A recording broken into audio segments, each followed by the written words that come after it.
huli. Mga utol, no? Papasok sa teritoryo ng Japan, ginaganyan talaga nila. Ayaw mo sumibat, Winater cannon, inipit. No, inipit yan eh. Okay? So anong masasabi nyo dyan, mga utol? Kasi sa totoo lang, kung ganyan kalakas yung pwersa natin, yung presensya natin dyan sa ating mga teritoryo, kaya rin naman natin itong gawin eh. Pero umiiwas ang Pilipinas sa gulo. Hindi dahil takot tayo. Okay?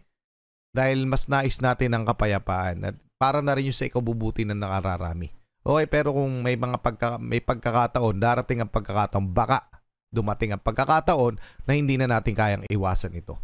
Pero kaya nga, ang pinaka-taktika ng ating gobyerno ay palakasin ang ating alyado at papuntahin dito para kung sakaling tayo handa, kailangan na magtanggol para sa ating mga teritoryo, kaya natin. Kasi kung tayo lamang mga karunungan, kaalaman, teorya, kasaysayan, hiwaga at mga bagong tuklas, alamin natin. Sadyang wala ng tigil ang China, mga utol, sa kanilang creeping invasion o creeping expansion, mga utol, 'di ba? Kamakailan lamang na naglagay ang Pilipinas ng mga boya o yung territorial marker sa ating mga teritoryo, ay naglagay din ang China. At hindi lamang dito sa exclusive economic zone ng Pilipinas naglagay, kasama rin sa Senkaku Island kung saan ito ay nasa loob ng exclusive economic zone ng Japan. Kaya eto, mga utol, ayan, China pinasok ang teritoryo ng Japan pero pinalaya sila ng mga Hapon. Ito ay mula kay Maharlika TV. Pakisubscribe siya. Pakilike na rin yung video. Game na, mga utol.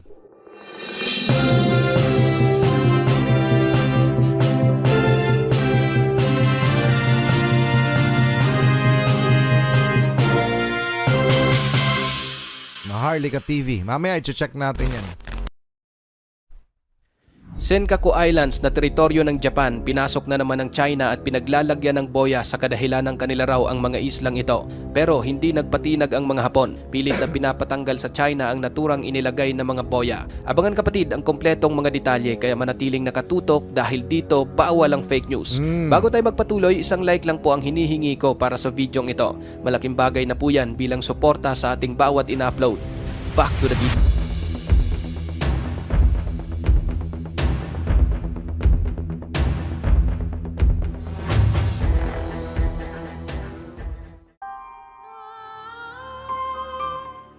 Ayon sa ulat ng South China Morning Post noong nakaraang araw, September 20, 2023, mariino manong ipinag-utos ng Japan sa China na tanggalin ang kanilang inilagay na mga boya malapit sa teritoryo ng Japan sa Senkaku Islands. Noon pa umanong July, nakita ng Japan Coast Guard ang mga boya na inilagay ng China, kung saan nakapaloob daw ito sa exclusive economic zone ng Japan. Bagay na nararapat lang itong tanggalin dahil labag umano sa international law ang paglalagay ng kahit anong istruktura sa loob ng exclusive economic zone ng Japan. Wala namang ginagalang na batas itong China kapag iginigiit nila ang kanilang kagustuhan. Lalong-lalo na o partikular dito sa sitwasyon sa South China Sea. Mga utol, di ba? Naglabas nga sila ng 10-dash line na mapa nila, sarili nilang mapa. At iginigiit nila na eto yung sasakupan namin. So, ayon sa mga eksperto ay 90% ng buong South China Sea ay kanila. Ayon doon sa mapang inilabas nila. Di ba grabe, mga utol? Dahil yung karamihan doon sa mga sinasakop nila ay sakop ng mga iba't ibang bansa dito sa Southeast Asia. Okay? At kasama doon yung Senkaku Island na nasasakupan ng Japan. Na matagal na rin naman talaga may dispute ang Japan at saka China dahil doon sa isla na yon. At yun nga, nilagyan pa nila ng teritoryo o ng territorial marker, yung boya, mga utol. No, grabe na talaga, 'di ba? Anong masasabi nyo dyan? Mamaya i-check natin yung tungkol dito sa boya na ito. Okay? Tuloy na muna natin. Hindi na bago para sa mga Hapon ang katigasan ng mukha ng mga Chino dahil noong 2018 naglagay na rin ng boya sa parehong lugar ang mga inchik na ito. Ngunit hindi umubra ang kanilang karakas dahil sa pilitan talaga silang pinapaalis ng mga Hapon. Ang Senkaku Islands ay isang grupo ng mga isla sa East China Sea na pinangangasiwaan ng Japan. Matatagpuan ang mga ito sa hilagang silangan ng Taiwan, silangan ng China, kanluran ng Okinawa Island at hilaga ng timog kanlurang dulo ng Ryukyu Islands kung saan ang mga islang ito ay pilit ding inaangkin ng China.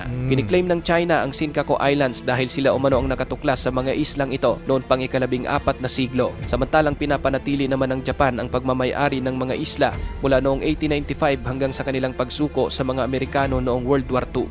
Ayan, mga utol, no? Kasi gano'n naman talaga yung claim na sinasabi ng China. yung mga ninuno daw nila, yung mga nakatuklas ng mga isla, kahit doon sa Spratly, ganon din yung sinasabi nila. Yung mga ninuno nila ang unang-unang nakadiskubre.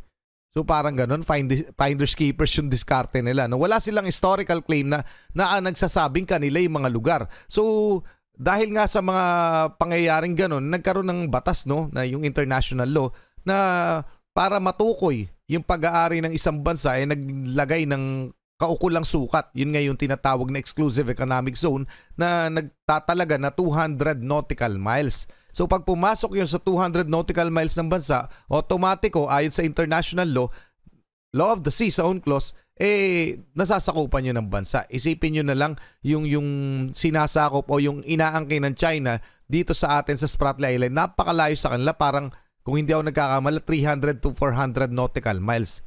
Tapos pasok sa ating exclusive economic zone. Let alone itong yung Paracel Island sa Vietnam at saka itong Senkaku Island na inaagaw nila. Okay mga utol, so i-check muna natin to. Ha? Ito yung mula sa Manila Times, no? Tokyo to Beijing. Take out boy from our exclusive economic zone. Sabi ng Japan sa China. Okay? May KFC po. Tokyo, Japan has told Beijing to remove the Chinese boy floating in waters within its exclusive economic zone, an official said on Wednesday, referring to an area located near islands claimed by both countries. Okay? We have been lodging protests in both Tokyo and Beijing since Japan's Coast Guard in July found a boy. Okay, nung July pa pala na nakita nila, no? In Japan Exclusive Economic Zone in the East China Sea. A foreign ministry official told Agency France Press. Okay? So ayan mga utol. The boy was spotted in the waters near a group of islands that Japan calls the Senkakus and China the Diaoyus. So may ibang tawag ang China, no? So kung sa Japan, Senkaku Island ang tawag nila, eto tawag ng hirap basahin. We have demanded the immediate removal of the boy as it is against international law to build a structure in Japan Exclusive Economic Zone without its consent, the official said on condition on anonymity. China had placed a boy in Japan's Exclusive Economic Zone in the area of the East China Sea in 2018. Okay, so 2018 pa naglagay itong China na mga boya dyan sa Senkaku Island na tinututulan naman ng Japan. Ngunit mga utol, no, talagang isa rin sa mga dahilan kung bakit naglabas ng mga armas at halos mag-retaliate itong Japan yung ginagawa ng Chinese Navy na umiikot sa teritoryo ng Japan. Tapos 'di ba naglagay ng mga HIMARS o mga rocket system ang Japan sa kanilang mga shores para kung sakaling biglang magloko itong China, ready sila. Tapos ang ginawa nitong China, pagkatapos mag-ready ng Hapon, itong kamakailan lamang to, pinalabas nila sa media, may provocative daw na action ang ginagawa ang Japan. So sa madalit sabi, pinalalabas pa ng China na mali ng Japan na nag-ready sila ng mga missile para tirahin yung mga barko. Umaaligid sila, mga utol. Sila yung pumapaikot sa mga isla sa Japan. Nitong mga nakaraan lamang yon. Okay, tuloy na muna natin. Anong masasabi nyo dyan?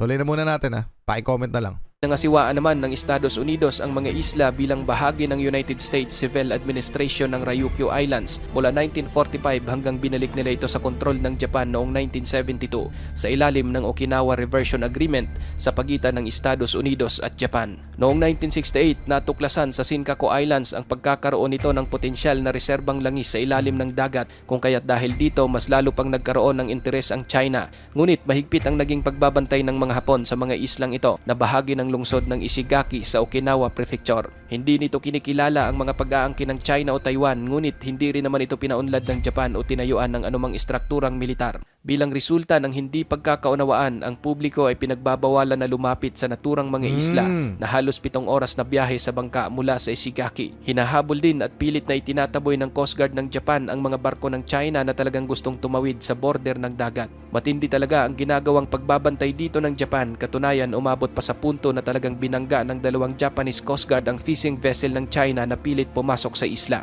Mga utol, nangyari talaga yan, no? Yung inipit nila yung barko na pumapasok sa kanilang teritoryo. Siyempre lalabanan sila ng mga Hapon, no? Alam nila yon. Kaya rin naman tayo ginigipit itong mga to, ng mga Chekwa na to dahil hindi natin ginaganyan. Kasi sa totoo lang, kulang nga tayo sa mga kagamitan. Ang ating sandatahang lakas, kulang tayo ng mga barko. Pero kung sapat ang ating mga barko, palagay ko kaya nating protektahan yung ating mga teritoryo. Pero dahil nga kulang tayo at talagang na-overwhelm tayo sa dami ng Chinese militia at saka China Coast Guard, talagang lugi tayo sa barko pa lang, lalaki ng mga barko nila, no? Pero sa Japan, hindi sila umuubra, mga utol. Pinipit nila talaga yan, okay? Tuloy na muna natin.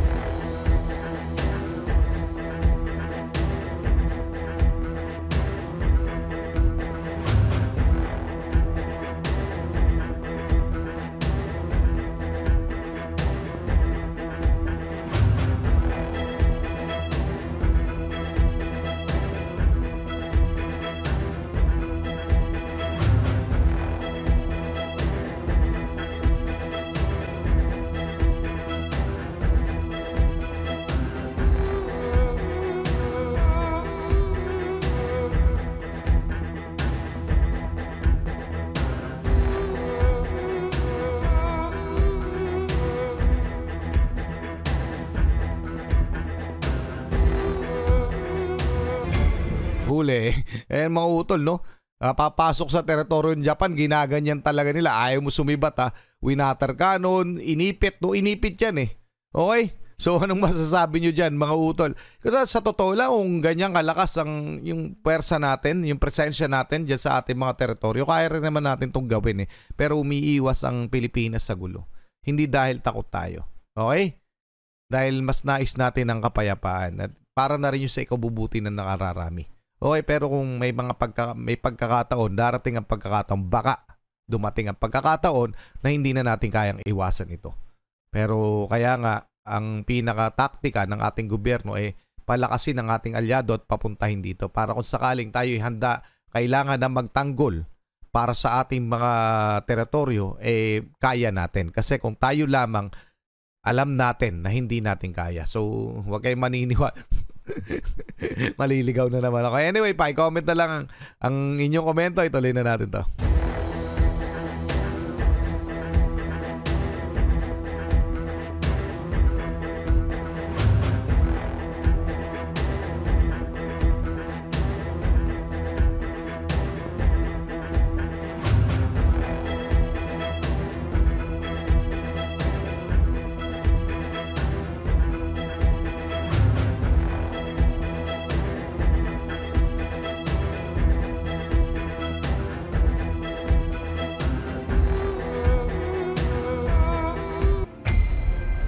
Kamakailan nagkaroon din ng issue ang Japan at China dahil sa paglalabas ng Japan ng wastewater mula sa Fukushima Nuclear Power Plant sa Dagat Pasipiko. Dahil dito, pinagbawalan naman ng China ang lahat ng seafood import galing sa Japan.